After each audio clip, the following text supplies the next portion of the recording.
The Health Insider, Quality of Life. Halo Sobat Insiders, tahu berita ini? Pemirsa, puluhan siswa sekolah dasar di Kecamatan Saguling, Kabupaten Bandung Barat, Jawa Barat mengalami keracunan massal. Mereka mengalami gangguan pencernaan setelah mengkonsumsi jajanan aci mini. Atau ini? Kelurahan Padasuka, Kecamatan Cimahi Tengah, Kota Cimahi, Jawa Barat mengalami keracunan hingga harus mendapatkan perawatan di sejumlah rumah sakit dan puskesmas. Dan masih banyak kasus lainnya tentang keracunan makanan. Kasus kejadian luar biasa keracunan pangan selalu ada, seolah pengawasan dan kehigienisan dalam mengelola pangan di negeri kita ini masih terbilang rendah. Data yang diambil dari Litbang Kompas menyebutkan tiap tahunnya selalu ada laporan kasus keracunan dan paling banyak ada di tahun 2019. Sebanyak 7.000 korban terpapar, 3.000 korban sakit, hingga 5 orang dinyatakan meninggal dunia. Banyaknya kasus keracunan makanan membuat kita begitu khawatir untuk mengonsumsi makanan luar. Memangnya makanan atau minuman yang terindikasi beracun dan tak layak dikonsumsi punya ciri-ciri tertentu? Yang pertama, coba perhatikan makanan yang dibeli atau didapat. Apakah makanan tersebut memiliki warna yang terlalu mencolok dari biasanya? Karena dikhawatirkan mengandung bahan kimia perwarna tekstil yang berbahaya bagi kesehatan.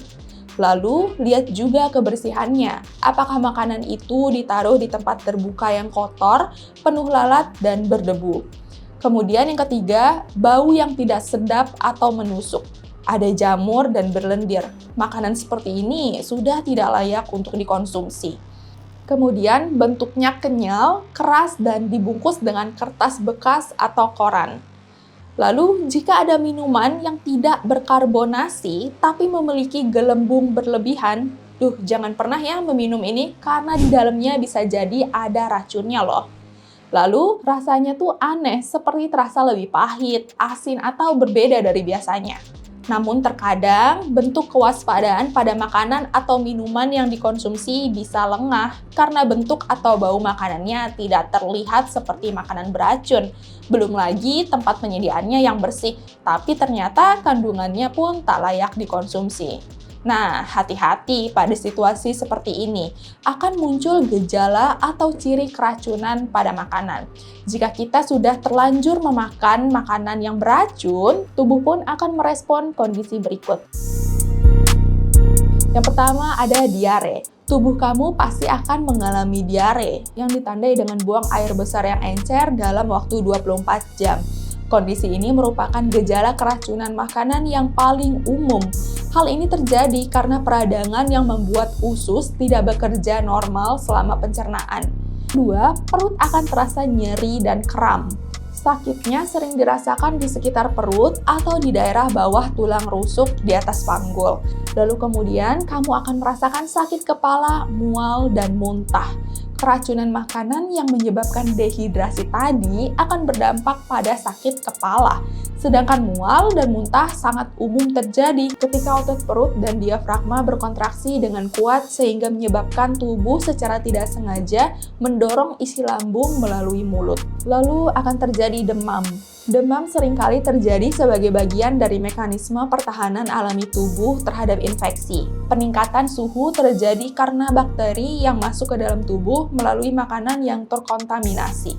Kemudian pasti akan merasa kelelahan. Tubuh yang keracunan akan mendapat organisme kimia berbahaya yang menyebabkan tubuh lelah. Pada kasus yang lebih parah, keracunan makanan juga berpotensi mengancam jiwa, seperti diare lebih dari 3 hari, demam tinggi, ada masalah penglihatan dan bicara, darah dalam urin, sampai dehidrasi parah hingga tak dapat buang air kecil sama sekali. Walau pada umumnya, keracunan makanan agak sulit untuk didiagnosis karena gejalanya tuh mirip dengan masalah pencernaan lain. Lantas bagaimana sih cara mengobatinya ketika sudah terlanjur keracunan? Langkah pertama adalah jangan panik, karena panik biasanya akan memperburuk keadaan. Karena sebagian besar kasus keracunan makanan tuh nggak terlalu serius dan akan sembuh dengan sendirinya dalam beberapa hari. Namun karena panik bisa aja loh keadaan jadi semakin buruk. Lalu kemudian cobalah minum atau beri air putih. Tetap jaga tubuh untuk tetap terhidrasi. Karena melalui air putih yang diminum, racun-racun senyawa kimia yang ada di perut akan dikeluarkan melalui urin. Lalu berilah obat-obatan dan antibiotik sesuai dengan kondisi penderita. Jika penderita mengalami diare, berilah obat diare. Atau jika demam, maka beri obat demam. Anda bisa membeli obat di apotik karena biasanya sakit akan segera hilang setelah mengonsumsi obat. Lalu biarkan perutmu itu untuk istirahat. Kamu tidak bisa makan atau minum selama beberapa jam setelah gejala muncul. Dan ketika sudah merasa sedikit lebih baik, cobalah mulai makan secara perlahan.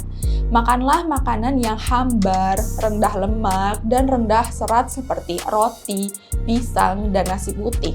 Tapi jangan langsung dihajar dengan makanan nasi padang ya. Lalu banyak-banyaklah istirahat di rumah karena kondisi tubuh sedang lemah akibat dehidrasi keracunan makanan. Jika keadaan semakin memburuk, segera larikan ke rumah sakit terdekat. Nah, dari banyaknya kasus-kasus keracunan makanan, cara terbaik untuk mencegah kondisi ini adalah dengan menghindari dan mencegah makanan yang kamu konsumsi. Makanannya seperti sudah terkontaminasi oleh bakteri, virus, atau parasit. Jangan makan atau ngemil sembarangan. Cuci tangan sebelum dan sesudah makan. Dan yang terpenting adalah tetap jaga kebersihan. Oke, segitu dulu aja dari kami dan sampai jumpa di video berikutnya. Bye-bye!